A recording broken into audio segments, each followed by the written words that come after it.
Chers téléspectateurs, bienvenue dans la grande question. Aujourd'hui, science et liberté sera la thématique de notre débat. La science nous a-t-elle libérés? La science nous embrigade-t-elle? Et pour discuter de la question, nous avons invité 4 philosophes pour en parler. Dr Fouman, bienvenue sur le plateau Africa TV. Merci de m'accueillir parmi vous. Merci infiniment, docteur. Bonjour, professeur Bouchard. Bonjour et merci pour cette invitation renouvelée. Docteur Di, bonjour. Bonjour, merci pour l'invitation. Docteur Niguel, bonjour. Bonjour Jean. Merci infiniment à vous tous d'avoir accepté de venir débattre de cette question. Docteur Fouman, je vais vous faire honneur. Commençons, c'est quand même la première fois que vous arrivez sur le plateau de la grande question. Je me suis interrogé au début, la science nous a-t-elle libérés? J'ai envie de m'arrêter là, et comme une question introductive que je vous pose. Merci, je crois que pour répondre à cette question, je devrais faire un tour dans le passé des idées philosophiques pour m'inscrire dans l'espoir nourri par Descartes de s'appuyer sur la science pour donner à l'être humain les moyens nécessaires de dominer la nature. René Descartes, vous le savez bien, nous rappelle que par la science, l'homme devient maître et possesseur de la nature. On espère donc qu'à partir de là, la science donne à l'homme les moyens et les outils de se mettre au-dessus des contraintes que la nature nous impose. Le déterminisme naturel, par exemple, est surmonté par cet effort scientifique que Descartes essaie d'exprimer. Pour cette raison, nous disons la science libère l'homme. De quoi? Mais de la nature et des contraintes de la nature. Nous pouvons l'exprimer ou étayer notre point de vue en prenant le cas de la pesanteur. Nous savons clairement que l'homme naturel est soumis à cette pesanteur. Il est appelé à marcher sur la terre. Mais qu'avec la science qui donne les moyens de surlever des poids et des tonnes, comme un avion qui s'élance dans les airs, on arrive à aller contre cette orientation naturelle. Et je voudrais, au-delà de cet optimisme, dire qu'il faudra relativiser ce point de vue. Et la science nous libère, c'est vrai, mais cette libération n'est pas totale. Et je voudrais m'inscrire dans la logique de Francis Bacon, qui a pu dire que nous dominerons la nature en nous soumettant à cette nature-là. Donc nous ne pouvons vaincre la nature qu'en lui obéissant. Alors les contraintes naturelles, c'est au cas par cas et par degré qu'on arrive à les surmonter. Voilà de prime abord ce que je peux dire avant de continuer le débat. Merci. Merci, docteur Fouman. Professeur Mouchili, quelle est cette domination qui est à la fois soumission? Qu'est-ce que la liberté? Disons que si on se réfère déjà même à Confucius, quelques 5 siècles avant notre ère, il dit: toute entreprise de connaissance devrait être fondamentalement humaniste. Et à partir de Confucius, on comprend que la connaissance, y compris l'activité scientifique fondamentalement, est un devoir d'existence. Un devoir d'existence parce que l'homme est né dans une nature originellement hostile. À l'origine, la nature ne nous fait aucun cadeau. Et vous allez le constater avec Rousseau, qui pense que l'homme, à l'origine, est moins animal que l'animal parce qu'il a moins d'instinct. Donc, il n'a pas cette capacité naturelle d'essayer de faire des intempéries, par exemple, par rapport à un animal qui arrive au monde avec ses sabots et ses poils qui peuvent déjà le couvrir et le protéger. Mais plus loin, Rousseau dit, l'homme est plus animal que l'animal parce qu'il est perfectible. Donc il peut dominer son animalité pour entreprendre une autre forme de vie qui se structure dans cette capacité à dominer la nature, à soumettre la nature, à domestiquer celle-ci et à y vivre confortablement. Ça signifie que, à ce niveau, la science devient un devoir d'existence parce que c'est le processus qui mène à la liberté. C'est-à-dire, pour que l'homme s'auto-réalise comme un être de civilisation, il est obligé de fonder son existence sur des principes moteurs déterminant le processus de structuration de cet environnement qu'il veut transformer en un lieu de civilisation. Donc, c'est pour cette raison que l'homme est un être de culture et non un être de nature. Culture parce que il va, comme le docteur Fouman l'a dit, dominer toutes les pesanteurs naturelles, dominer tous les principes déterministes, se penser comme celui-là qui s'auto-définit et qui dépasse toute forme d'hétéronomie pour n'être qu'autonome afin que sa vie commence à lui pour arriver à lui. Un peu comme chez Martin Heidegger quand il parle du processus de dévoilement. L'homme qui est un être jeté là dans le monde. Le Dasein qui procède par soi-même pour s'inventer comme un être dont l'essence est d'être par rapport à un avenir, à un projet, à un devoir-être qui n'est jamais le déjà là. Donc, par la science, l'homme a cette capacité de se libérer et de ne jamais considérer le déjà là comme ce qui suffit, mais de toujours en décalage par rapport à lui-même. C'est-à-dire dans cette tension permanente entre l'être et ce qu'il veut devenir, entre l'être et le devoir-être. C'est à ce niveau que il faut prendre science et liberté comme deux concepts intrinsèquement articulés par rapport à la justification qu'on peut avoir, ou alors la signification qu'on peut avoir de leur étymologie et de l'essence même de ces deux concepts. On ne peut pas parler de liberté s'il n'y a pas de science. Nous n'avons qu'à le constater à travers le monde d'aujourd'hui, dans le monde d'aujourd'hui. Les nations les plus prospères sont celles qui ont le plus développé la science. Les nations les moins prospères sont ceux qui sont encore à la traîne au niveau de l'exploitation scientifique de leur environnement et même de l'inculcation à la population de cette mentalité scientifique qui est la seule mentalité aujourd'hui permettant à l'homme de vivre par rapport à la pensée qu'il a de son existence et par rapport à la capacité qu'il a à réaliser cette pensée. Je m'arrêterai dans un premier temps. Docteur dit, l'homme a, la science est tellement poussée aujourd'hui que on peut parler comme certains philosophes d'un oubli de l'homme. L'homme serait comptable désormais et il aurait perdu ce que les classiques peuvent considérer comme son âme. Est-ce que, comme philosophe, on ne peut pas tout de même s'inquiéter dans un propos introductif, comme ce que nous sommes en train de faire? Merci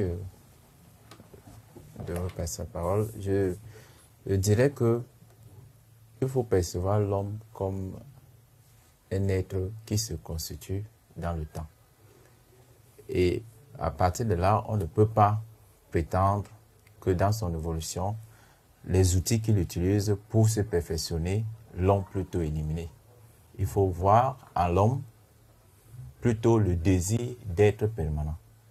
Et en ce sens, nous dirons que si nous partons, par exemple, de la perception de Jean-Paul Sartre, de l'homme comme un être par essence libre, nous allons réaliser que pour qu'il puisse effectivement assumer cette liberté, il a besoin de vivre la pensée, vivre sa pensée, comme le disait le professeur.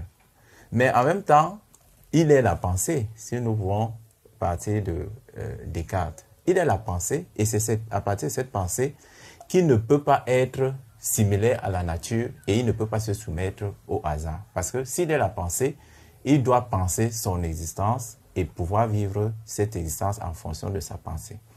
De ce fait, on dira que la science apparaît tout simplement comme un instrument qui accompagne l'homme dans la réalisation de son projet d'être. C'est l'homme qui est un projet.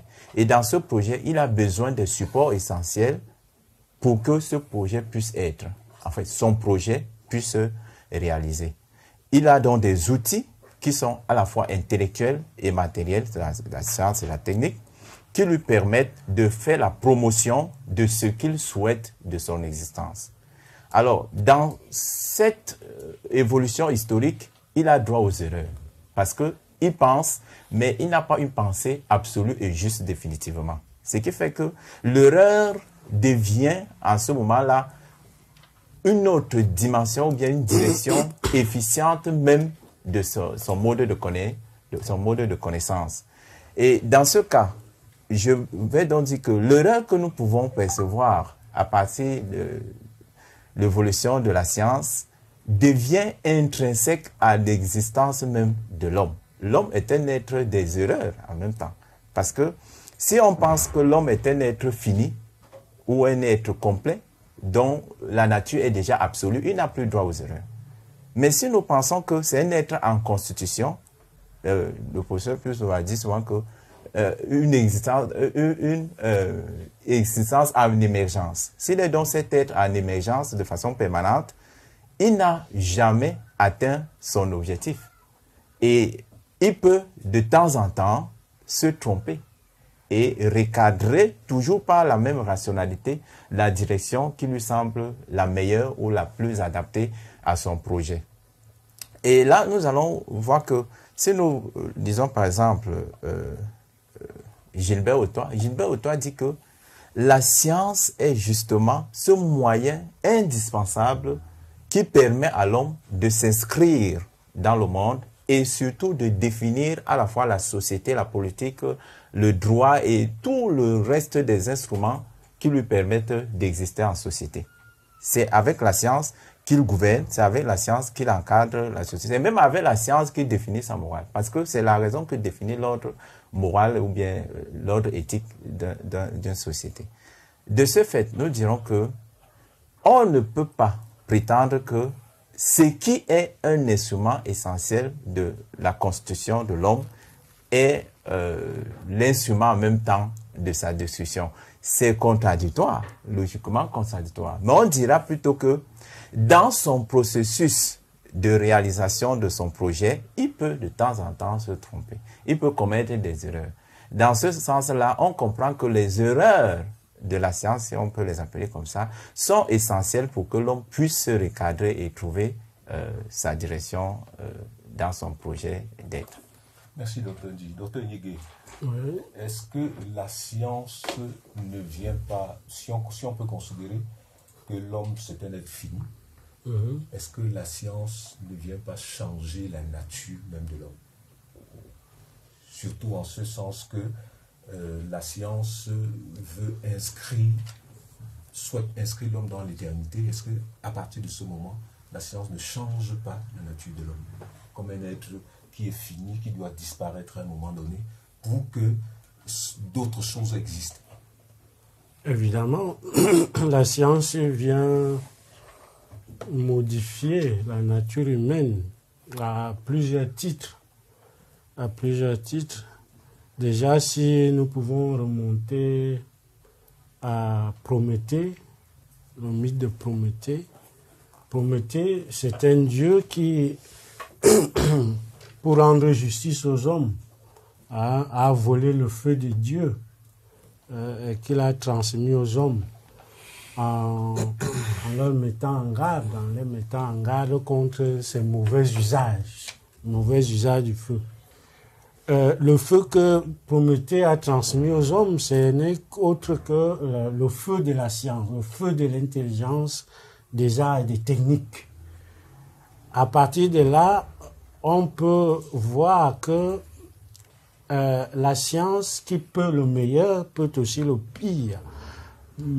Seulement, ou même le plus souvent, la science contribue à l'oubli de l'être, à l'oubli de l'homme, à l'oubli de la nature humaine, et prétend être ce levier autonome ou autosuffisant qui n'a pas besoin d'une quelconque conscience pour progresser ou se déployer en direction de ses propensions. Alors, dire que la science modifie la nature humaine à plus d'un titre revient à comprendre d'abord que la science est source de connaissances, source de savoir.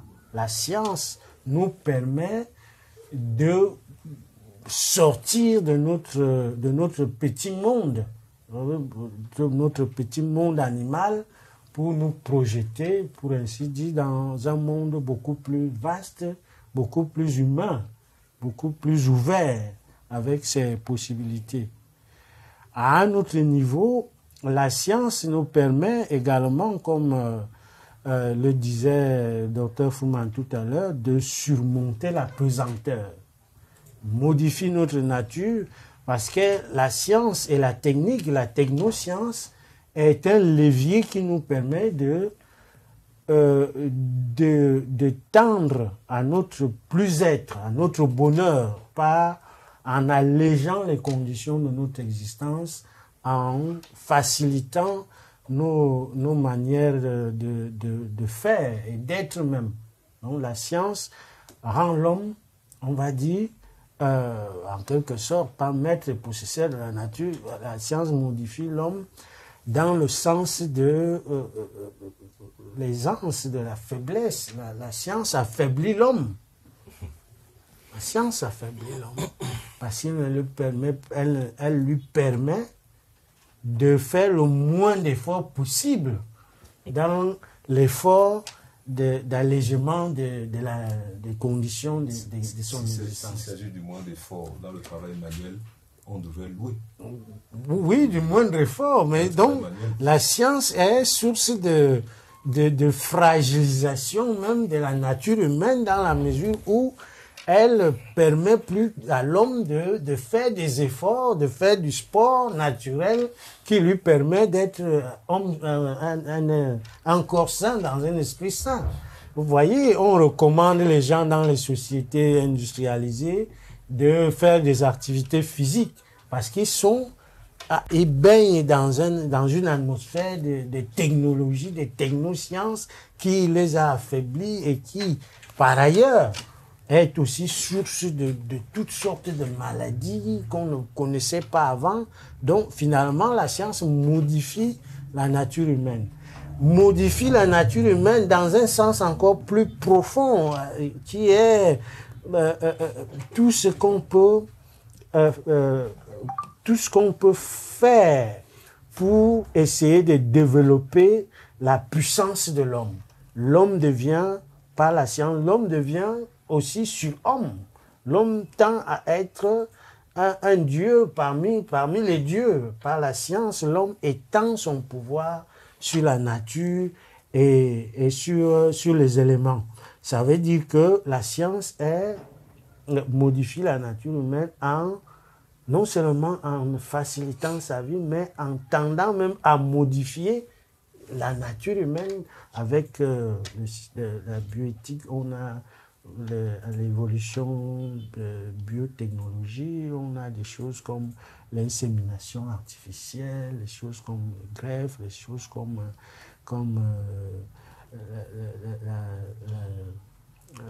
la procréation médicalement assistée. Donc la science est capable de modifier la nature de l'homme, même la nature tout simplement, avec les OGM, tout ce que la science apporte est tout à fait est considérable. Mais est-ce que, d'une manière globale, est-ce que c'est négatif ou est-ce que c'est positif? Je l'ai dit dès le départ, il y a deux perspectives qui s'ouvrent, aussi bien dans le sens de la négativité que dans le sens de la positivité. C'est certain que la science modifie la nature de l'homme. Docteur Fouman, le téléspectateur qui nous regarde nous reprocherait de ne pas faire un tour dans la religion pour essayer de comprendre comment est-ce que l'homme réussit. La religion doit être aussi objet de philosophie, professeur Mouchili. La philosophie doit questionner Dieu, questionner la religion. C'est pour ça que je rentre un peu dans le domaine. Quand on regarde le récit du livre de la Genèse dans la Bible, on se rend bien compte que c'est en mangeant le fruit que l'homme, c'est en désobéissant que l'homme obtient sa liberté.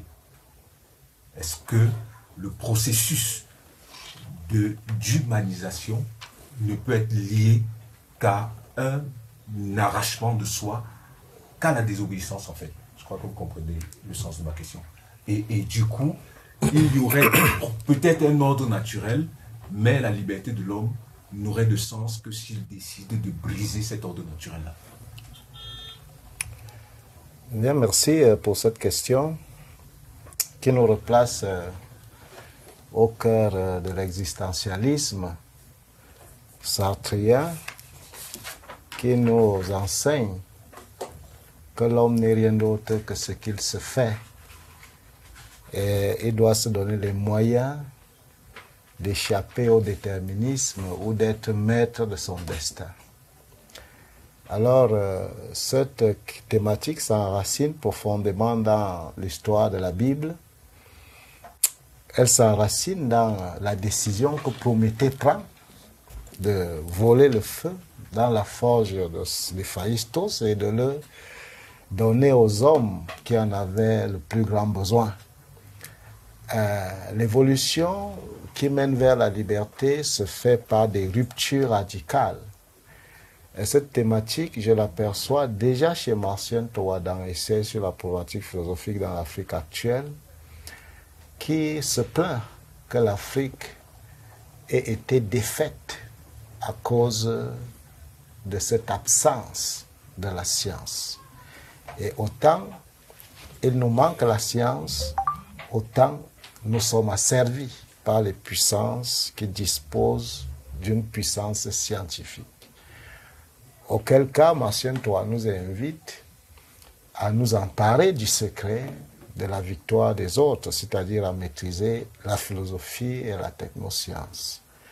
C'est là une direction qui nous est donnée pour permettre à l'Afrique d'accéder à cette autonomie ou à cette indépendance dont elle a toujours rêvé.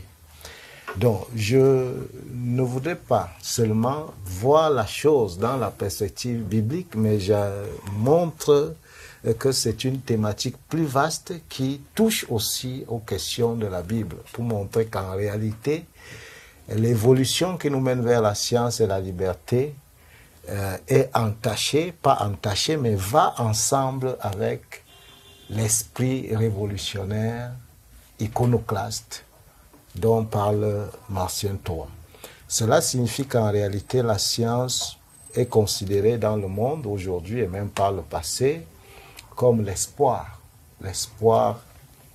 nourri par les hommes de pouvoir accéder à eux-mêmes, au contrôle d'eux-mêmes d'abord et au contrôle de la nature.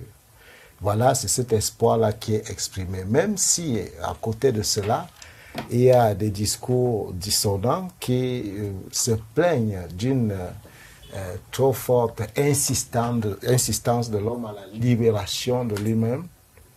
Mais on pourrait se demander contre quoi l'homme veut-il se libérer et pourquoi veut-il nécessairement se libérer. Vous savez qu'il y a des êtres qui estiment qu'ils sont heureux autant qu'ils restent dans les logiques déterministes. Et c'est cette occasion m'est donnée pour repréciser une pensée liée à la science. Parce qu'en réalité, quand nous parlons de la science, je perçois deux aspects de la chose. Le premier aspect, c'est une définition qui montre que la science est l'étude objective des phénomènes de la nature dans le but de connaître les lois qui gouvernent les phénomènes de manière objective. Une telle science devrait certainement contenter l'homme puisqu'elle permet à l'homme de mieux se situer dans le monde, de mieux connaître les lois du monde et de mieux agir par rapport à ces lois du monde.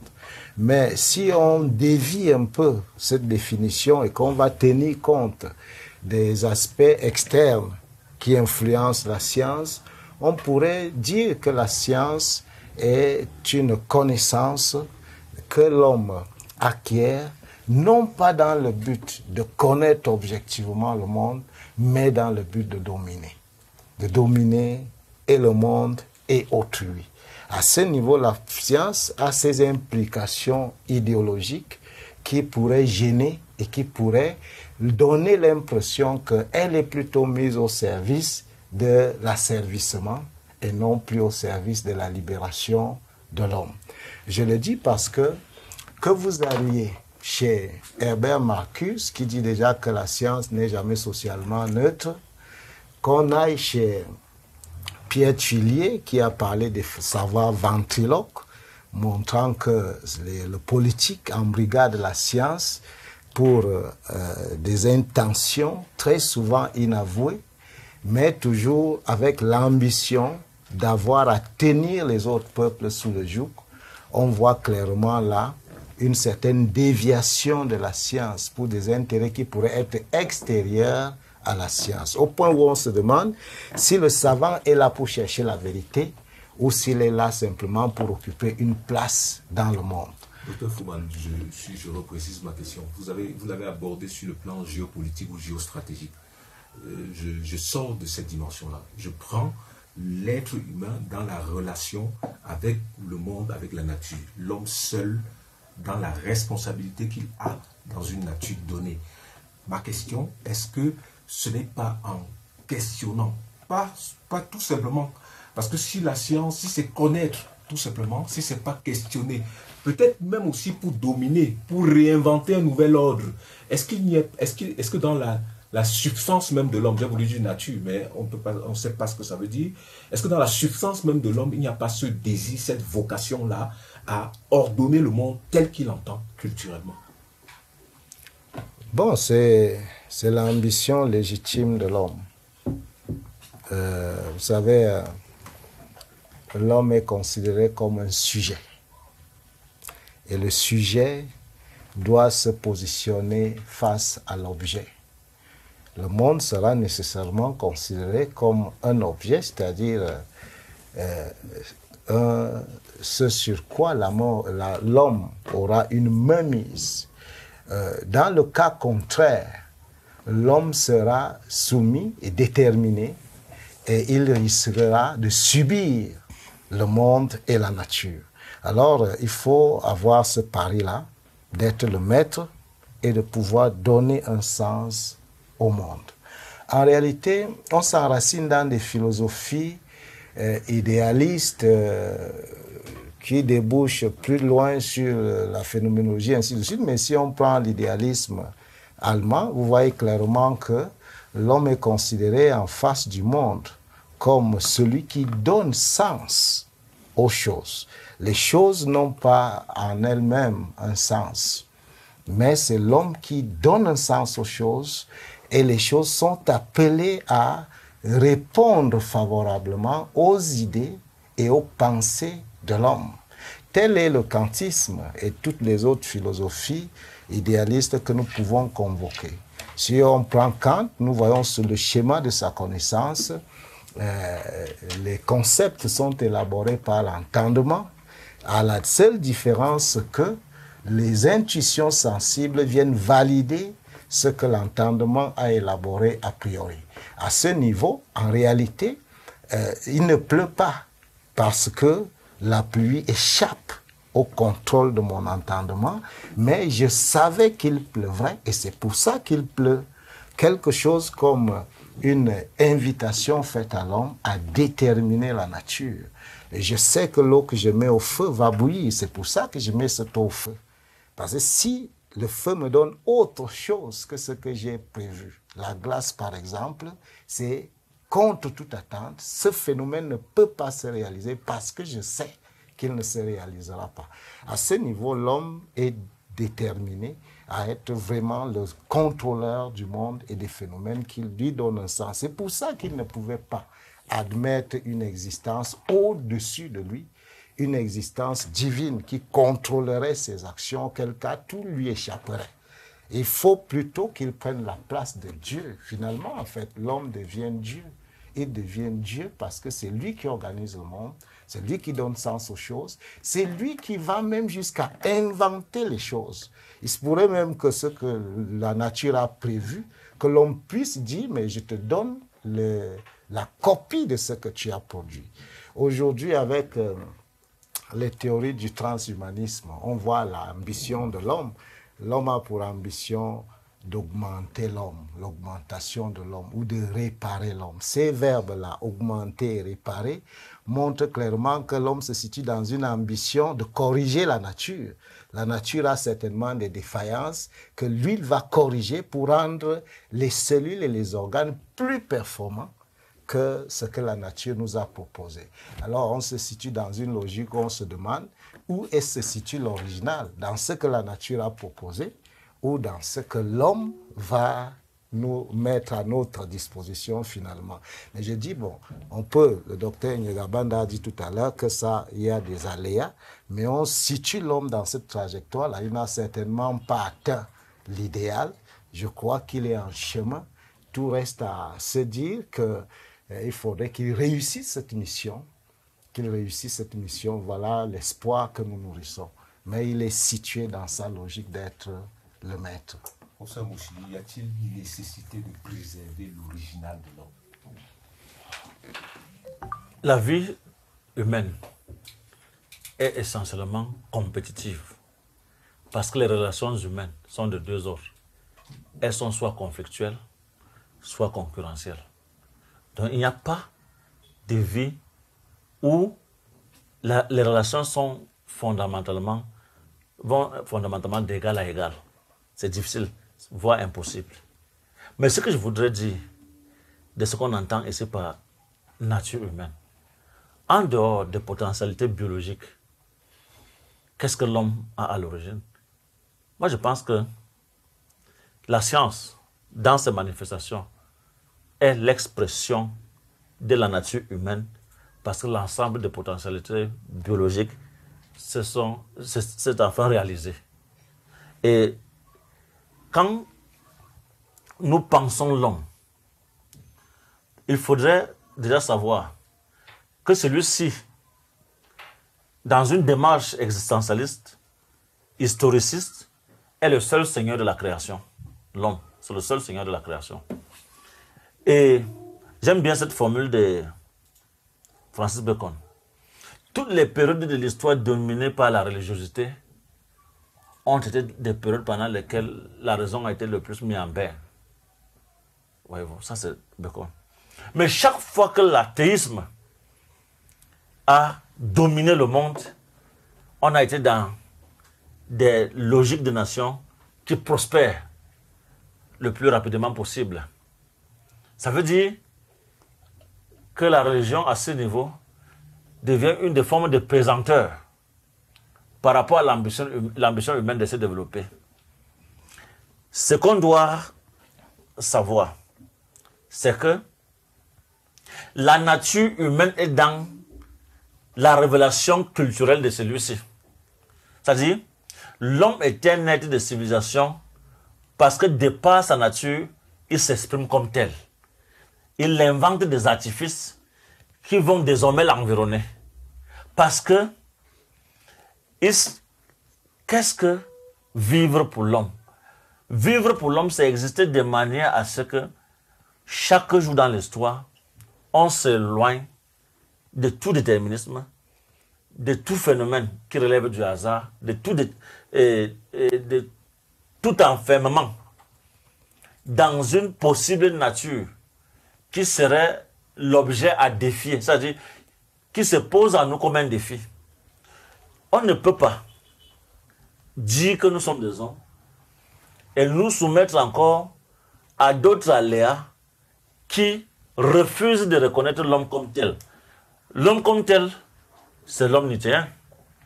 C'est le surhomme qui se situe par-delà le bien et le mal. Et la science se réalise par-delà le bien et le mal. Les valeurs éthiques ne sont pas des déterminants de la crédibilité scientifique.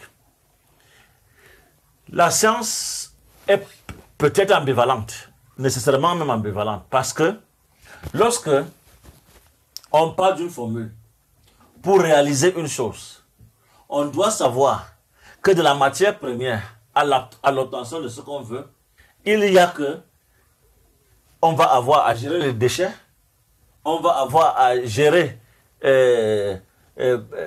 aussi les déchets nucléaires, parce que les déchets organiques, on va les gérer, les déchets nucléaires, on va les gérer, et il n'y a pas de degré de risque zéro en science, d'où son ambivalence. Mais ça ne signifie pas que la science annihile l'homme. Ça signifie tout simplement que l'homme ne peut vivre et réussir sa vie que s'il vit dangereusement. Parce que il n'y a pas d'espoir d'une vie bonne pour l'homme si cette vie n'est pas dangereuse. Et je vois le sourire de Dr Digabanda qui généralement s'oppose à ce type de thèse.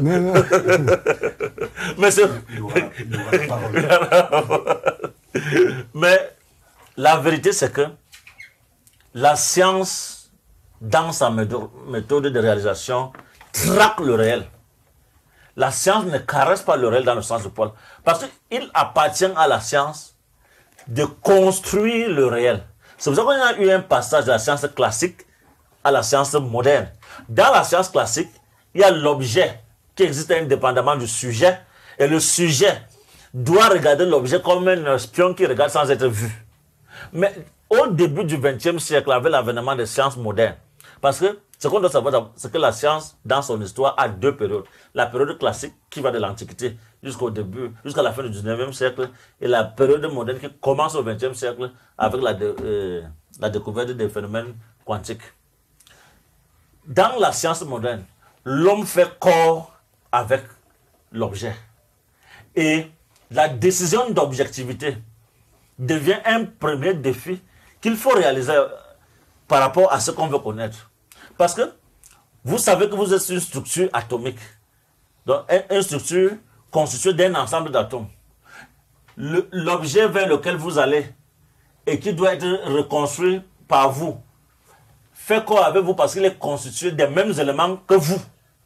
Et parfois, parce qu'il y a communication entre la structure évolutionnelle, organisationnelle de cet objet et vous avez du mal à vous départir de l'objet pour fonder subjectivement l'objectivité.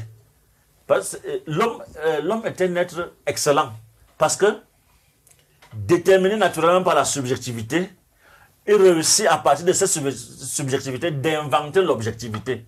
C'est ça la liberté. C'est-à-dire, comment être capable de sortir de soi-même pour se penser comme hors-jeu par rapport à ce qu'il faut connaître, afin d'envisager un processus de connaissance qui va nettoyer tous les a priori qui nous ont gagnés pendant tout le temps où on n'avait pas considéré la science comme le moyen fondamental de connaissance. Prof, je pose quand même une question. Vous dites que l'homme vit dangereusement. Oui, oui. Quel est le niveau de responsabilité qu'il doit avoir, pas seulement par rapport à lui-même, parce que chaque époque a ses problèmes, et chaque époque doit transmettre à une autre génération, une autre époque. Est-ce que quand on regarde le déploiement de la science aujourd'hui, on a envie de se demander quel est l'avenir que nous laissons pour nos propres enfants, si on veut tout et tout de suite. La science contemporaine, elle se fait dans le désir d'être une réalité permanente. La science ne se pense pas comme une activité qui conduirait à la disparition de l'homme. En science, quand on veut la considérer, il faut éviter de penser une science articulée à l'idéologie néolibérale ou capitaliste. Parce que la science aujourd'hui est financée. Et le financement de la science est déterminé par le principe du profit, de la plus-value. C'est-à-dire, qu'est-ce que mon financement donne comme richesse pour moi? En 1940, Spitzer a inventé le télescope, ce télescope qu'on appelle le télescope Hubble. Et c'est en 1957, le premier satellite qui est placé au-dessus de l'atmosphère, c'est Sputnik, qui filme l'atmosphère, voit le fonctionnement, comment fonctionne notre système solaire. Pourtant, déjà en 40, quelqu'un comme Spitzer a déjà pensé un télescope comme Hubble qui va nous renseigner sur beaucoup d'autres choses que Sputnik ne pourrait pas faire. Mais comme il a enseigné à l'université de Princeton, tout le temps qu'il a pris pour venir convaincre le Congrès américain pour que les financements soient donnés et que ce satellite, ce télescope soit placé sur orbite, ça a pris beaucoup de temps. Parce que c'est en 1990 que le satellite Hubble est placé au-delà de notre atmosphère. Et c'est une réalisation scientifique, l'une des réalisations scientifiques les plus coûteuses. 9 milliards de dollars. 9 milliards de dollars. Et c'est à partir de ce satellite que nous recevons beaucoup d'informations sur ce que nous connaissons aujourd'hui de la nature. Vous voyez, personne n'a voulu courir vers le financement de ce satellite parce que de façon immédiate, on ne voit pas ce que ça peut donner. Voyez-vous? Or, moi je plaide pour la croissance technologique. Ça veut dire quoi? Dans la croissance technologique, il y a possibilité de renouvellement technologique. Nous avons aujourd'hui les OGM qui permettent d'étudier par exemple la structure de la végétation et de refaire une végétation à partir de l'usage des OGM. Mais qu'est-ce que ça rapporte à ceux qui vont financer? On peut bien se demander dans quelle mesure on peut reboiser le désert. Dans quelle mesure les forêts qui disparaissent peuvent être remplacées. Mais le temps d'attendre que les forêts poussent est tel que la rapidité avec laquelle on veut gagner n'existe plus. Et par conséquent, on préfère continuer à ponctionner la nature jusqu'à ce que le peu de végétation qui reste finisse et qu'on se rende compte qu'il y a possibilité de financer la science autrement, même en maintenant le capitalisme, sans que cela crée des préjudices. Parce qu'il ne faut pas voir la science dans ce qu'on dit d'elle. Parce qu'aujourd'hui, l'interprétation de la science est faite par les journalistes et les politiques. On n'interroge pas les scientifiques pour savoir s'il y a possibilité de penser la science autrement. Sauf que les scientifiques, même des laboratoires, agissent en fonction des financements et des lignes directes. Oui. Mais ils ne cessent pas de dire que la science est la recherche des possibles et que ce qu'ils obtiennent en laboratoire n'est qu'une des possibilités de ce qu'on pouvait avoir. Ça c'est le discours. Non, je parle du scientifique. Oui, ça c'est le discours du scientifique. Non, c'est pas un discours. Maintenant, parce que il me semble, je reprécise la question, il me semble qu'il y a une question une dimension responsabilité. Pas seulement d'une génération sur elle-même. Nous pouvons tout consommer l'univers aujourd'hui et le monde et tout va bien. Sauf que nous avons cet univers aujourd'hui parce que nous l'avons hérité d'autres générations. Que faisons-nous pour transmettre un univers relativement stable? Non, je vous ai dit que l'homme vit dangereusement. Ce qu'on doit transmettre aux générations futures n'est pas nécessairement l'environnement tel qu'elle est depuis l'Antiquité. Mais c'est de savoir comment faire en sorte que l'environnement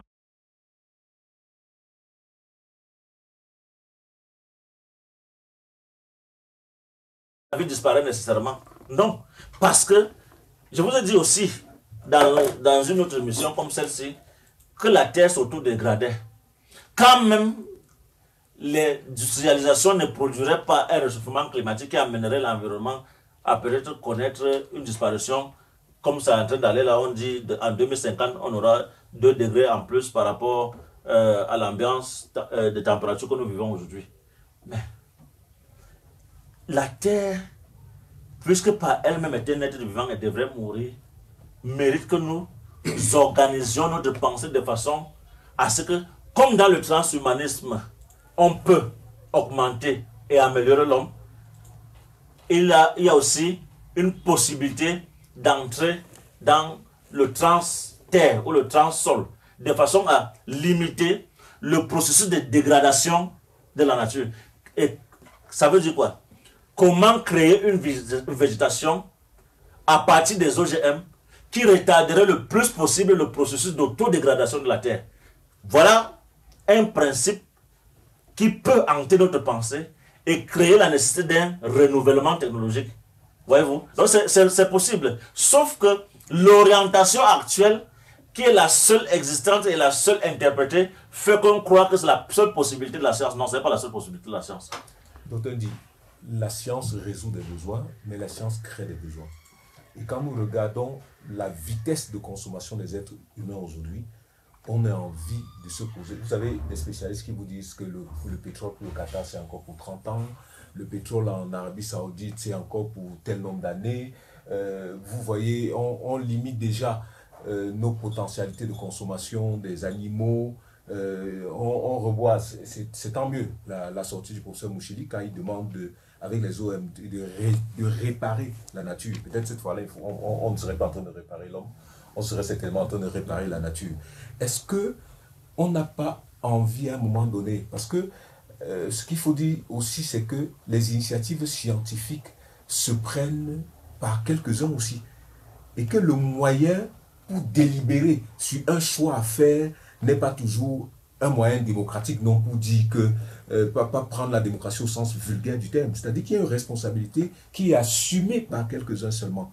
Sauf que nous sommes tous à subir ce que les ratés, parce que ça existe de la science, nous sommes tous à subir cela. Au-delà du discours, comment est-ce qu'on peut réussir à mettre en place un cadre qui permettrait à la science d'avancer en faisant le moins de mal à l'humain? Mais pourquoi les ratés de la nature ne font pas l'objet d'un discours? Peut-être parce que c'est les ratés de la nature. Le trisomique était un raté de la nature. Peut-être parce que c'est les ratés de la nature. Okay. Et notre intelligence consiste à réparer cela. Ce que moi j'aimerais dire, c'est que d'abord, je dis merci au docteur Fouman. J'étais vraiment admiratif de son document tout à l'heure. Mais par rapport à votre question, je dirais que les dangers auxquels l'homme court, bien auxquels l'homme fait face à la nature et face à la science, ceux venant de la nature sont les plus importants.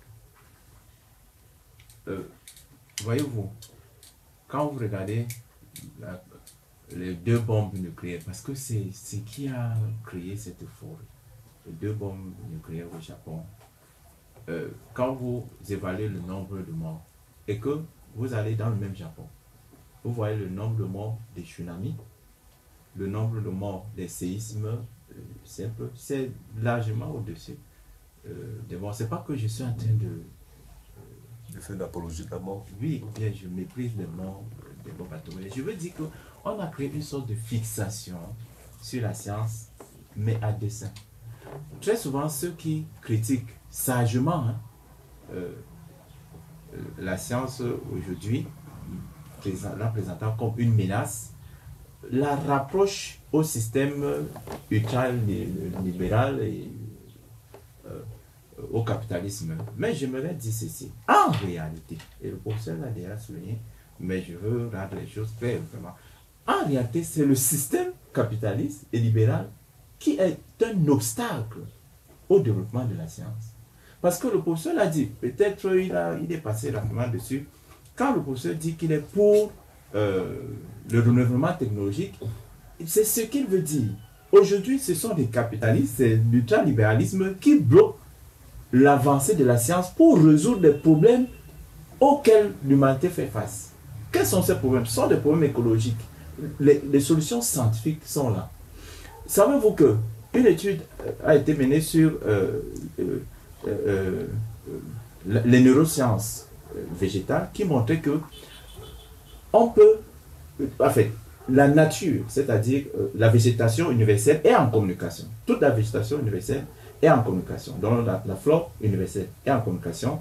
Et il suffit tout simplement d'exploiter cette communication, cette intelligence qui est déjà dans la végétation pour réguler les problèmes de désertification, etc. Le professeur l'a évoqué tout à l'heure. En Chine, les gens éliminent le désert et ils reçoivent des prix. Ça veut dire qu'il y a un grand désert, on reboise totalement le désert qui devient un jardin et les gens construisent des maisons. Pourquoi on ne fait pas des grands reportages là-dessus? Mais pour ne pas vous couper, l'Égypte est en train de construire une capitale en plein désert. Et ils disent que l'air ne sera pas conditionné parce qu'il y aura une végétation pour alimenter l'air respirable par ceux qui y travailleront. Voyez-vous, donc il y a cela un mois, on n'a pas fait grand bruit particulièrement là-dessus. Il y a des météorites qui se dirigeaient sur la Terre et grâce aux moyens scientifiques et techniques, on a pu les dévier. Est-ce qu'on a parlé de cela? Nous serons certainement maintenant, les médias seront en train de dire telle capitale n'existe plus, ou bien telle ville, peut-être même Yaoundé, pouvait en faire partie. Mais nous sommes là aujourd'hui grâce à la technique. On n'en a pas parlé. Si vous regardez sur le matraquage idéologique qui est sur l'écologie, mais c'est bien beau. Les scientifiques ne disent pas que ce n'est pas vrai. Mais nous disons que ce qui est là peut être réparé, le professeur l'a dit. On peut rattraper, voire même anticiper des phénomènes à venir. Ça veut dire que, vous avez évoqué tout à l'heure en posant la question au professeur, l'agriculture. Je vous prends le cas de l'agriculture. Sur une parcelle de 2 hectares, on peut nourrir la ville de Yaoundé. Mais si on rentre dans les techniques traditionnelles où on va laisser la nature en vivant dans la science, qu'est-ce qui va se passer? Il va falloir détruire toute la forêt, par exemple, camerounaise, pour pouvoir nourrir la vie de Yaoundé. Parce qu'il va falloir maintenant utiliser les dabas, déforester, couper des arbres qui nous protègent.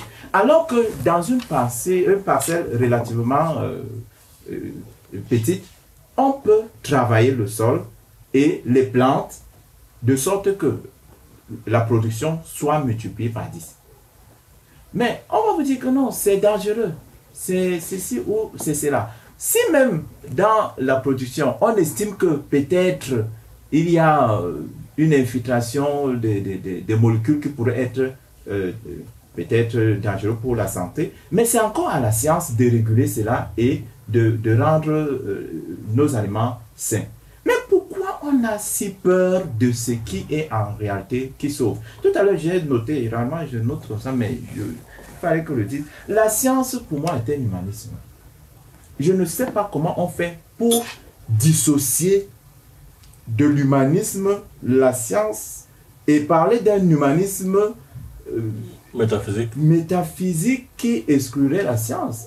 Là, c'est le docteur Fouman. Dans ce sens-là, nous ne sommes plus du tout des humains nous-mêmes. Au départ, dans mon discours de départ, j'ai dit que je partage la vie, même si je ne partage pas la suite de ces propos, je partage la vie de René Descartes qui disait que l'homme est la raison. Je suis quoi? Je suis la pensée. Cependant, c'est avec la pensée que je dois construire le monde. Et ça, le docteur Fouman l'a reconnu. Mais comment peut-on exclure le produit? La science est le produit de cette pensée. Mais même si nous pensons le bien, la morale, est-ce que toutes les pensées moralistes ou bien morales sont bonnes? Non. Mais ça ne veut pas dire que la morale est à exclure. Et je ne sais pas, dès qu'on atterrit sur le domaine de la science, on perd la rationalité. Mais quand on est dans d'autres domaines, on est cohérent. Bon, donc par rapport à créatique évoquée par le docteur, je ne sais pas si on arrive à faire qu'une dame naturellement stérile puisse avoir un enfant, on va en vouloir à la science. Je ne sais pas. Parce que je pense que c'est plutôt là à encourager.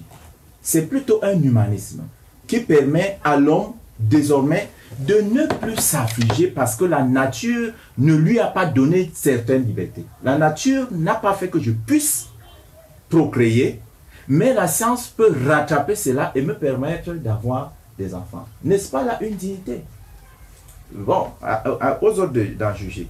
La nature rend faible. Bon, c'était un peu contradictoire sur le plateau. Tantôt, je veux dire, la science rend faible, tantôt elle rend fort. Je n'ai pas bien compris. Mais j'aimerais simplement dire que quand nous regardons, prenons le cas du sport qui a été évoqué, mais les records, par exemple dans les Jeux olympiques, dans tous les sports, sont en train d'être battus d'année en année. Mais pourquoi? Parce qu'on découvre de plus en plus des techniques musculaires pour la compréhension de l'organisme humain qui permet à l'homme, de cette technique, je veux dire, qui permettent à l'homme d'être plus fort, plus efficace et de battre les records à une époque où il fallait tout simplement agir peut-être avec moins de connaissances sur son organisme et sur la nature. Aujourd'hui, lors des préparations physiques, on tient compte de l'atmosphère que tu respires, de la nourriture que tu avales et même de ton état de santé. Ce qui n'était pas possible avant. Voilà pourquoi les records sont battus. On peut même aller plus loin. Faire en sorte que l'organisme qui ne pouvait pas accéder au sport puisse désormais y accéder. Le cas de Petrus en Afrique du Sud. Mais celui-là devait rester là, on dit non, c'est un handicapé, il ne peut pas être sportif. Bon, ça veut dire que... Aujourd'hui, les Paralympiques, les Jeux Olympiques des handicapés. Voilà. Donc, la science vient rendre à l'humanité ce qu'elle aurait pu perdre. Bon, je ne fais pas l'apologie à la science, ce sont des faits.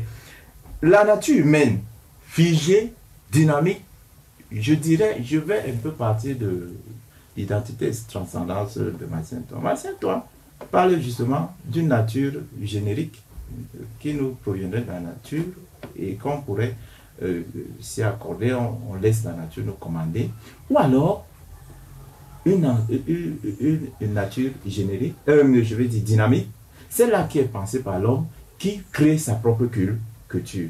Et si c'est nous qui créons notre propre culture, on ne peut donc pas se référer à l'état de nature. Dernièrement, à la fin de l'émission aussi, bon, je faisais une blague au docteur et il m'a dit « Oui, je suis l'homme des cavernes !»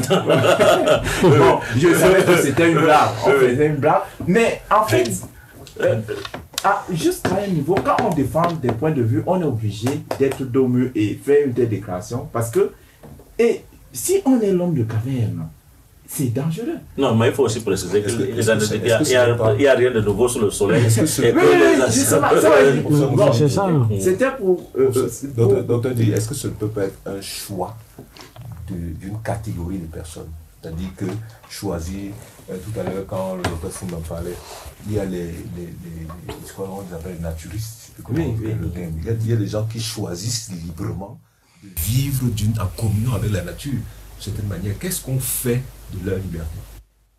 Mais de liberté à liberté, laquelle semble être dangereuse? C'est aussi une liberté aux autres hommes de vouloir que leur existence soit meilleure, d'améliorer leurs conditions d'existence. Pourquoi vous accordez cette liberté à ceux qui veulent rentrer, je ne sais pas, à l'état de nature et ne pas accorder la même liberté à ceux qui veulent avancer et résoudre les problèmes? La question est peut-être complexe, mais comment est-ce qu'on fait pour que les gens restent libres face à la science? On a l'impression que la science s'impose à tous.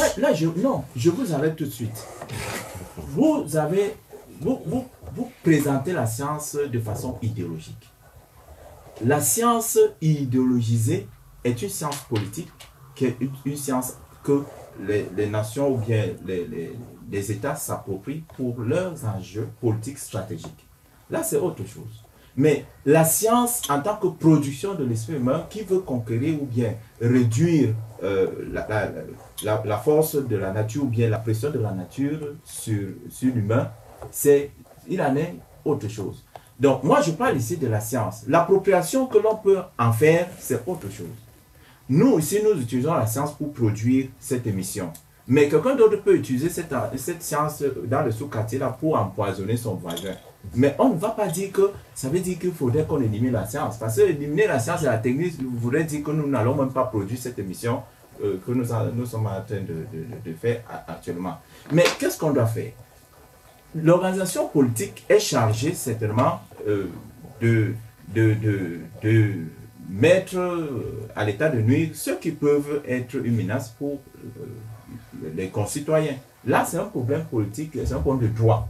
Vous comprenez? Mais maintenant, quant à la science, nous nous posons la question, qu'est-ce qu'elle peut nous apporter?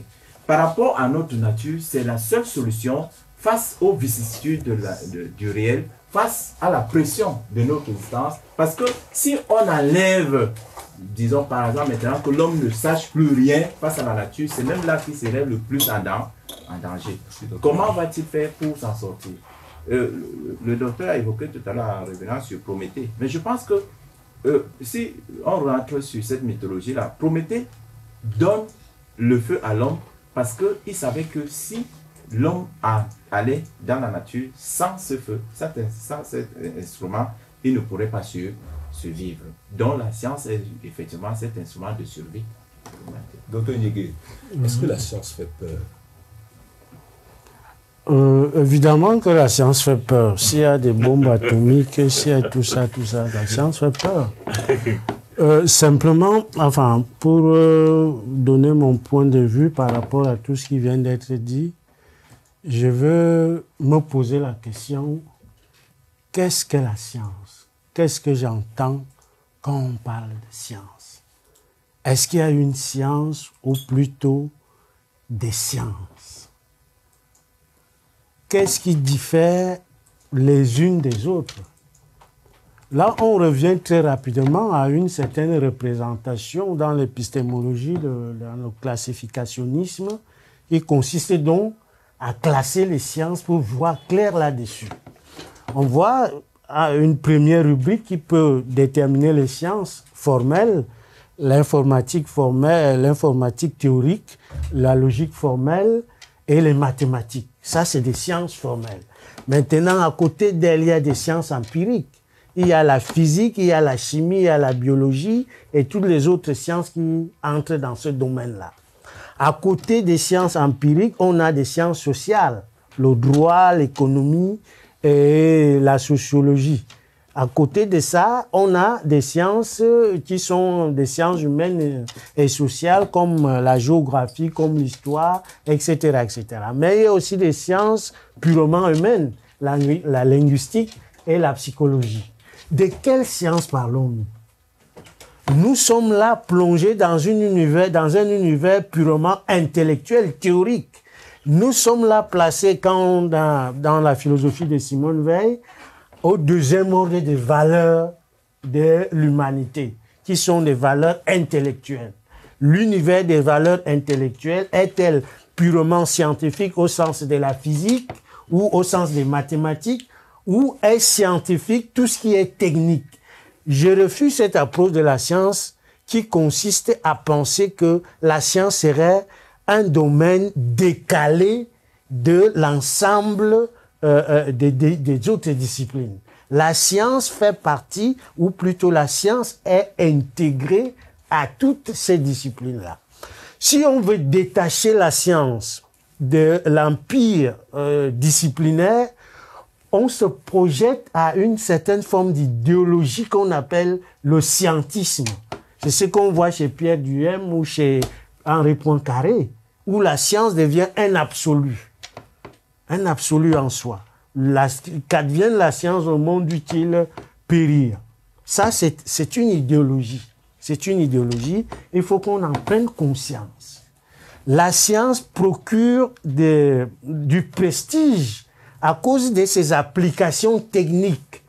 La promotion des applications techniques, l'admiration des applications techniques forge aussi une certaine idolâtrie matérialiste qui fait qu'on a tendance à croire que il n'y a que la science qui peut donner de la vie à l'homme. Je ne suis pas contre la science. La science, c'est un levier. La science, c'est un outil entre les mains de l'homme. Mais l'outil, c'est quoi? L'outil, c'est la possibilité d'en faire un bon ou un mauvais usage. On doit être en mesure de se représenter des effets négatifs et des effets positifs d'un objet, d'un outil qui est entre les mains de l'homme. La science, c'est la bombe atomique. Ce qui est bon en science, ce n'est même pas la théorie, c'est la technique.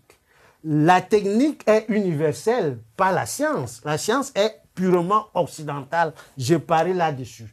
Toutes les sociétés ont toujours été de tout temps des sociétés de techniciens.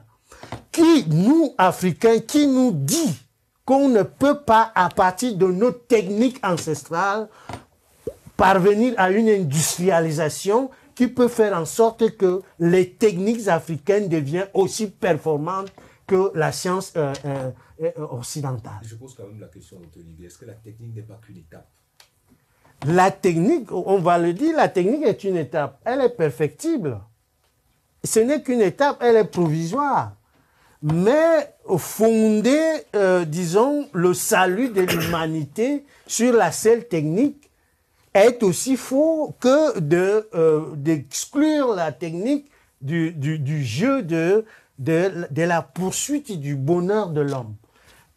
Le but de la vie, c'est quoi? Le but de la vie, c'est la pleine efflorescence de la nature humaine, le plein épanouissement de l'homme. Donc, l'homme s'arrange à se donner des moyens pour tendre toujours davantage à ce but-là. Quel que soit ce que l'homme fait au quotidien, tout concourt à ce même objectif qui est le plein épanouissement, qui est le bonheur maximal, qui est ce qu'on appelle en d'autres termes le salut. Docteur Neke, oui. Je ne vous interromps pas. Vous m'avez fait tomber là la renverse quand vous avez dit que la science est purement occidentale. Mais vraiment... J'ai dit que la science théorique est une invention purement occidentale. Ce qui est universel, c'est la technique. Et la technique n'est pas dépendante de la science. La technique peut être développée de manière autonome parce que récemment au Togo, il y a un jeune qui n'a jamais été à l'école qui a inventé une voiture qui roule actuellement. Si ça entre dans l'industrialisation, on va dire, est-ce que dans notre société actuelle Cameroun, on a vu des gens qui ont inventé des voitures, même des avions. Qui ont construit des voitures. Qui ont construit ou inventé, peu importe. Mais c'est différent. Quand on vous dit peu importe, la voiture est déjà là. Non, j'ai dit que peu importe. Qui a inventé son modèle, qui a construit son modèle, qui a inventé son modèle. Je ne diffère pas d'invention, dans la découverte de la construction.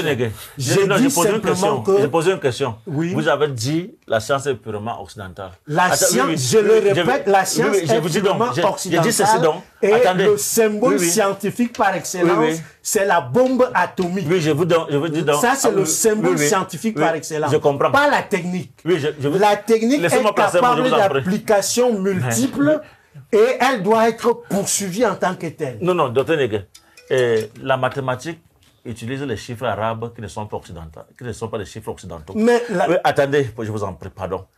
Les chiffres occidentaux. De quelle science parlons-nous? J'ai commencé par là. Il faut nous soutenir. Il faut arriver. Vous parlez là peut-être de la physique, d'application. Non, je parle. L'utilisation de la mathématique en physique. Laissez-moi donc vous dire ce dont je. Non, vous avez pris la parole là tout à l'heure, je ne vous ai pas coupé. Non, j'ai envie de une phrase. Juste la phrase. Une phrase. Oui. Une phrase. Oui. J'ai dit ceci.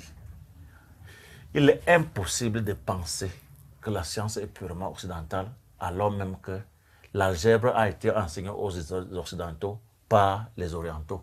Et je dis ceci, la mathématique dont on parle ne peut pas utiliser les chiffres romains, parce que ce serait compliqué de faire la mathématique. Et notre grand problème, c'est parce que nous parlons en français. Quand on dit science, en un anglo-saxon, il sait que c'est physique, c'est mathématiques, c'est biologie. Voilà. Ça ne sera jamais... Donc c'est un construit. Oui, oui. C'est un construit. Et toutes les autres sciences... C'est des apports multiples. Et quand vous avez parlé de sciences humaines... le domaine, ou plutôt le contexte et l'environnement du développement de la science, c'est l'Occident. C'est l'Occident qui a transmis la science telle qu'elle a enseigné au monde entier. La science idéologique. La science idéologique. Le scientisme. Non, moi je ne pense pas. L'Occident, du 11e au 15e siècle, le seul livre de médecine qui a existé en Occident, c'était celui d'Avicenne. Celui d'un persan, Avicenne. C'est celui qui a permis, c'est à partir de son livre qu'on a conçu la première école de médecine en France à Montpellier en 1111. Donc, il ne faut pas dire... Donc vous reconnaissez quand même que la religion... C'est quelqu'un médiéval, hein, Avicenne. Oui, je sais. Oui, c'est un médiéval. Non, 10e, 11e. C'est un arabe. Oui. C'est un arabe. Oui. Et c'est lui qui a conçu le premier livre de médecine utilisé en Occident entre le 11e et le 15e siècle. C'est le seul livre. Oui. Mais je ne peux pas, à partir de là, dire que la science est essentiellement... absolument occidentale, alors qu'il y a eu des gens comme Maïmonide qui venaient de... Non, il y a eu ce qu'on appelle... Il y a eu la translation studiorum qui a consisté en un déplacement, en un mouvement des sciences dans tout le pourtour de la Méditerranée. Il y a eu ça. La science que vous avez critiqué tout à l'heure, que le docteur Fumana a critiqué.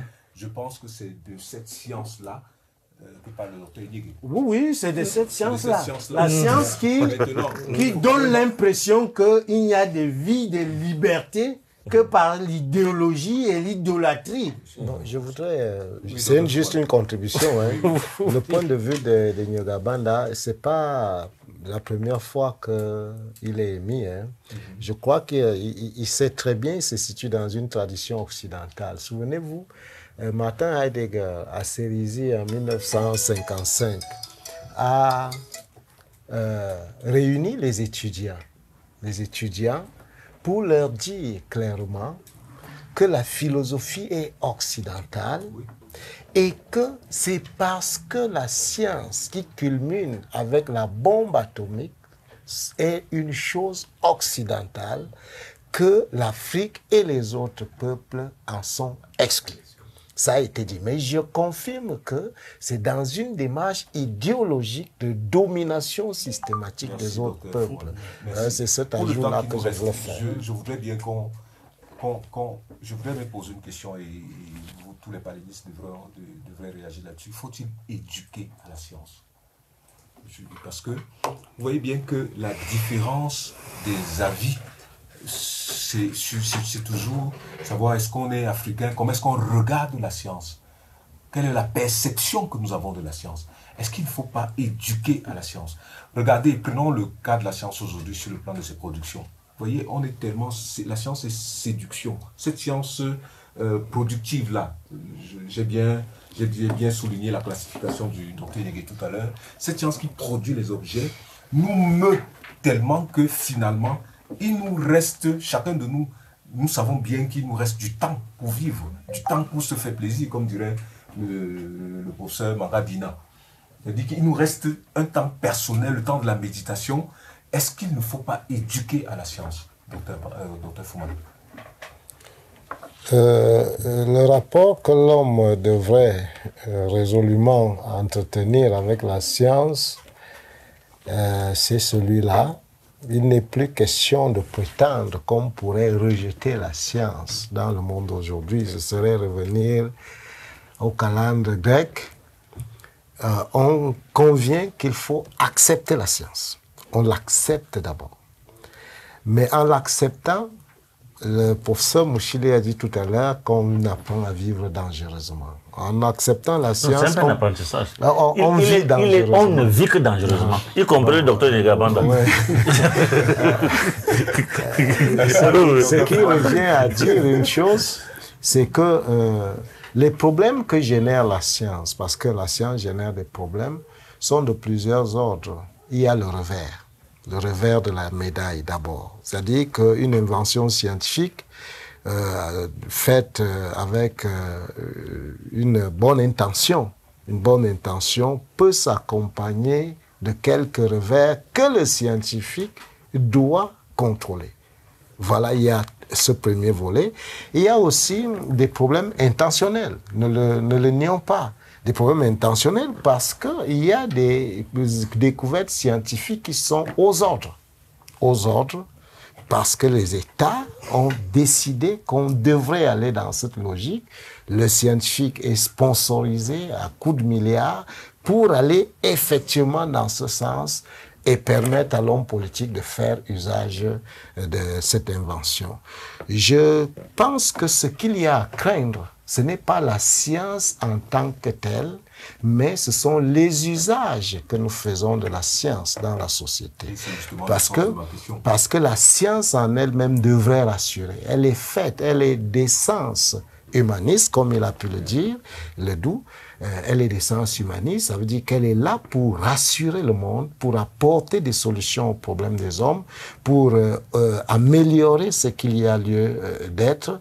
Mais les mésusages de la science viennent tronquer la perception que nous avons de la science. Alors, notre rapport avec la science aujourd'hui devrait être celui de l'éducation. Éducation à la science, il faut cesser de vivre comme des analphabètes. Analphabètes, c'est-à-dire ceux qui ne maîtrisent pas les repères scientifiques dans le monde, mais les codes que la science nous impose aujourd'hui nous amènent à nous rééduquer, à nous adapter à la nouvelle donne.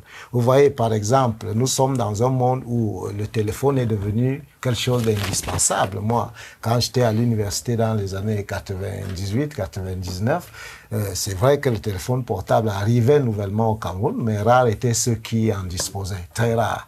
Donc aujourd'hui, nous voyons qu'une vie humainement pensable qui se ferait sans l'usage du téléphone portable n'est plus à envisager. Mais maintenant, comment est-ce que nous en faisons usage? Est-ce que nous ne rentrons pas dans les dérives qui vont nuire à la coexistence pacifique? Et cette éducation-là s'impose à nous. C'est pour ça que la science ne peut pas évoluer sans une certaine morale. Il faut la moraliser, il faut moraliser ceux qui en font l'usage. Un usage inapproprié pour que l'humain soit préservé. Et c'est ça le télos que nous devons envisager. Professeur Mouchili, est-ce que les productions scientifiques n'embrigadent pas la liberté humaine? Ce que je dois dire. Est-ce qu'une mauvaise gestion des productions scientifiques n'embrigade pas la liberté humaine? Sincèrement, là, c'est un autre problème. Moi, je voudrais qu'on critique la science sur la base de sa méthode. Par nature, la méthode scientifique, dans son exécution, est ambivalente. Nous ne sommes pas dans les usages même déjà. C'est-à-dire, pour obtenir de l'alcool, par exemple, il faut partir... prenons le whisky que nous buvons et qui serait de fabrication même locale. Lorsqu'on fermente du maïs, à la fin, on obtient 8 molécules de carbone. Voyez-vous? Et pendant la préparation de ce que nous entendons, c'est une science, même si c'est au niveau de l'artisanat, c'est une mise en application de la science. 6 molécules de carbone deviendront effectivement archi. Et 2 molécules iront empester la nature dans le sens de pollution. Nous sommes dans l'exécution méthodologique, la mise en application de la méthode scientifique pour partir d'une matière première à une matière finie qui sera consommée. Voyez-vous? Donc, je dis la science est par nature ambivalente à ce niveau. L'usage ne crée pas de problème. Par exemple, on ne peut pas construire cimenterie en plein campus, en plein quartier d'habitation.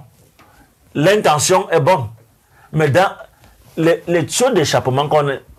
Voyez la zone industrielle, par exemple, à Douala. Est-ce que vous avez vu une usine là-bas qui n'a pas un élément servant à l'évacuation des déchets? Il y en a toujours. Et ça peut se calculer dans la formule scientifique. Pour obtenir une quantité d'alcool, il faut telle quantité de matière première Parce que de cette matière première, les déchets seront de cet ordre. Ces déchets-là, c'est ça qui crée la pollution. C'est ça qui crée... Mais aujourd'hui, dans l'industrialisation, il y a un processus d'épuration des eaux usées. Par exemple. Et la science répond à ses propres problèmes à ce niveau. La science n'a jamais dit qu'elle est parfaite. La science n'a jamais dit qu'elle ne produit pas de déchets. La France, aujourd'hui, est en train de penser à de nouvelles centrales nucléaires parce qu'il faut à tout prix sortir de la dépendance par rapport à la Russie. Pourquoi? Les centrales nucléaires nous donnent de l'électricité à faible coût pour la France, précisément d'où vient le docteur Nigabanda. C'est là-bas qu'il a fait son doctorat. Bon.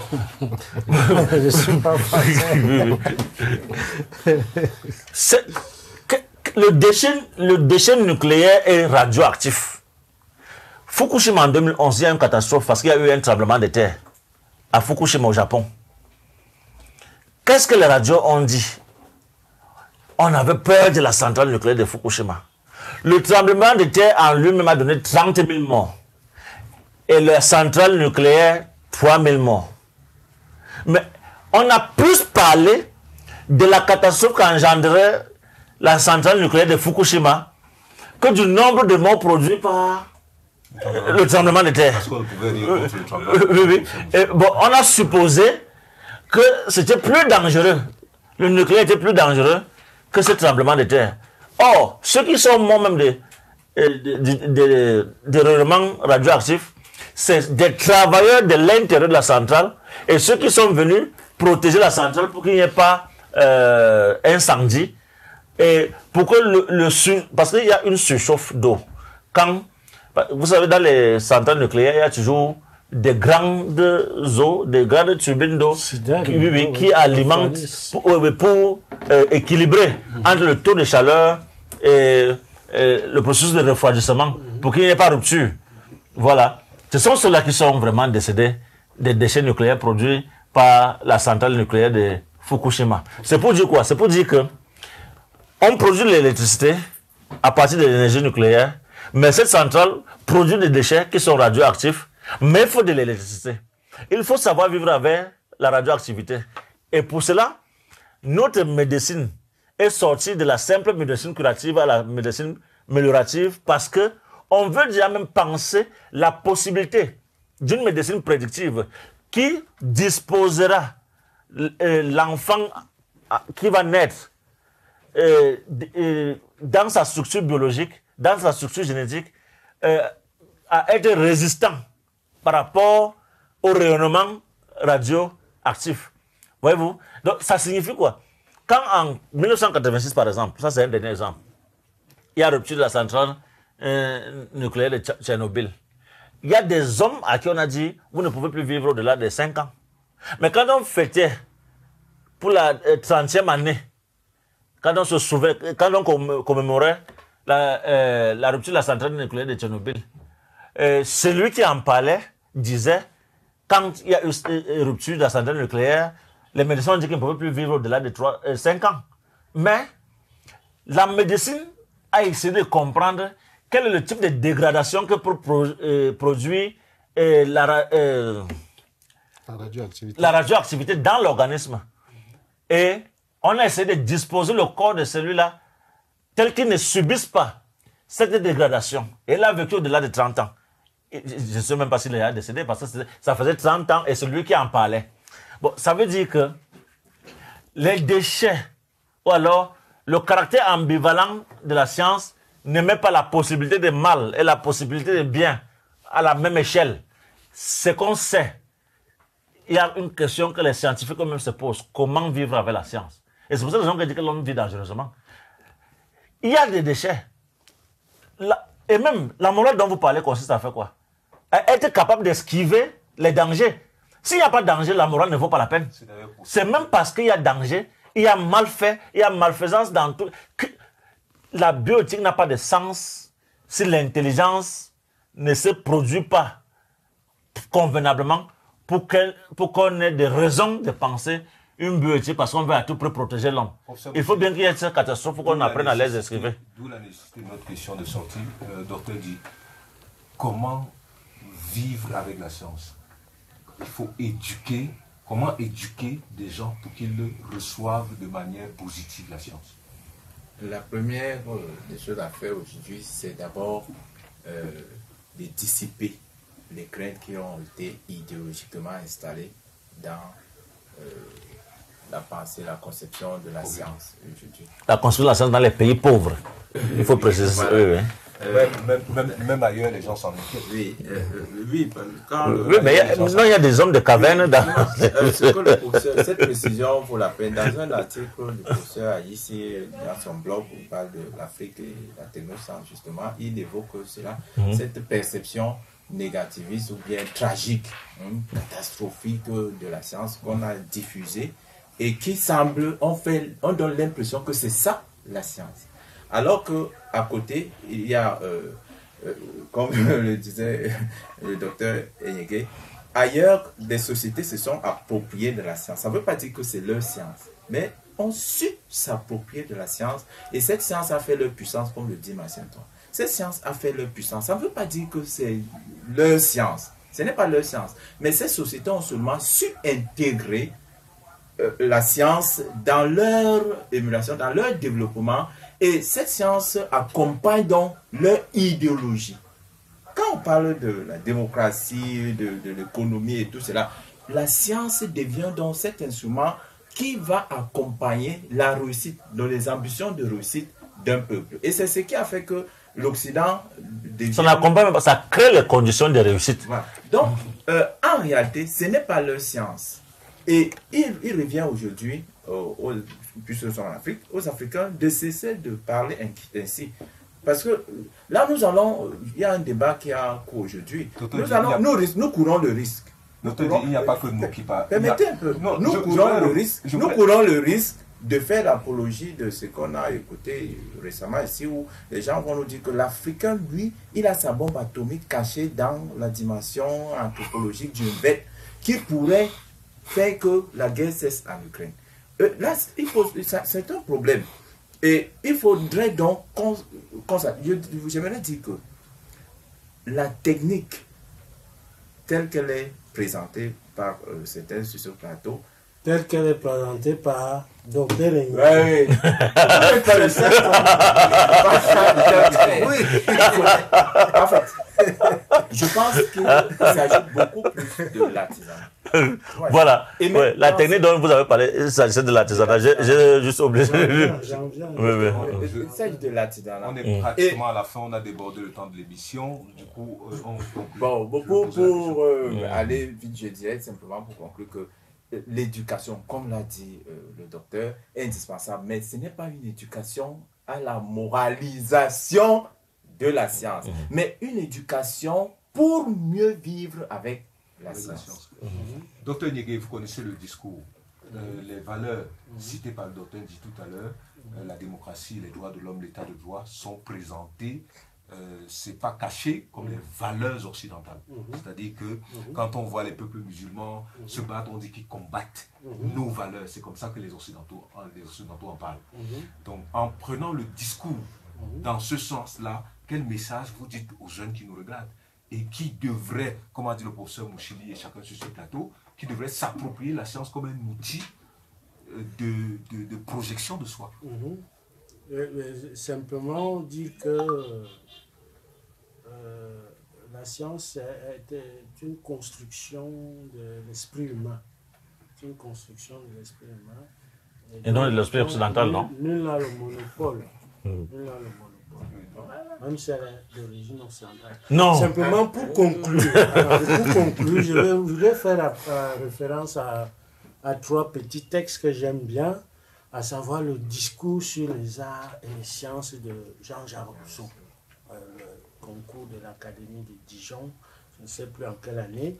Ainsi, le développement de la science et de la technique a consisté à épurer les mœurs. Jean-Jacques Rousseau fonde son discours sur la démonstration de l'origine, je vais dire, immorale des sciences, de l'ensemble des sciences. Il dit que les sciences dérivent pour l'essentiel de nos vices.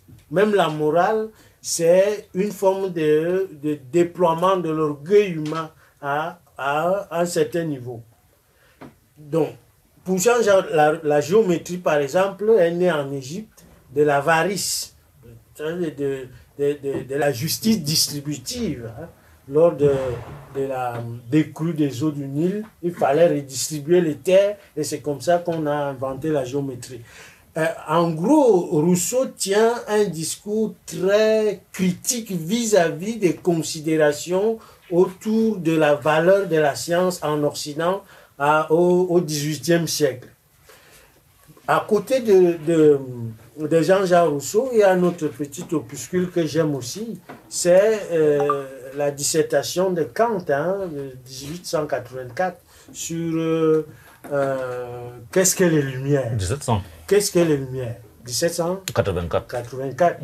Qu'est-ce que les Lumières Kant manifeste la manière avec laquelle l'homme est venu à donner sa vie en otage des fonctions purement, je vais dire, contingentes de la société. L'homme se confie à un médecin, l'homme se confie à un avocat, l'homme se confie à un banquier, l'homme se confie à un prêtre, et il devient mineur, comme un mineur qui ne peut pas prendre son indépendance et son autonomie. Je crois qu'à l'heure actuelle, notre position vis-à-vis de la science est de cet ordre du conditionnement ou de l'adoption de la minorité comme modèle de vie. On ne peut plus vivre sans des instruments techniques, sans les machines, Est-ce que c'est bon ça? Est-ce que c'est bon de développer autour des goûts, par exemple des bières? Je prends souvent cet exemple-là. On n'a pas besoin de faire Heineken, on n'a pas besoin de faire, je ne sais pas, Bavaria, 33, Castel pour prendre de l'alcool. La science et la technique sont une manière de reproduction des soucis, des besoins, des multiplications des besoins artificiels. Nous devons en prendre acte et nous ne devons pas éduquer nos enfants dans l'hostilité de la science non plus. Mais nous devons toujours les mettre en garde contre les méfaits de la science, comme l'a fait Prométhée en transmettant le feu aux hommes. Peut-être qu'en allant tous vers la science comme acteur de la science. Mais il faut dire que l'agriculture intensive, l'agriculture à l'échelle de l'industrialisation n'est pas la multiplication inutile des besoins. Le monde, la population monte plus vite que ce qu'on peut produire artisanalement.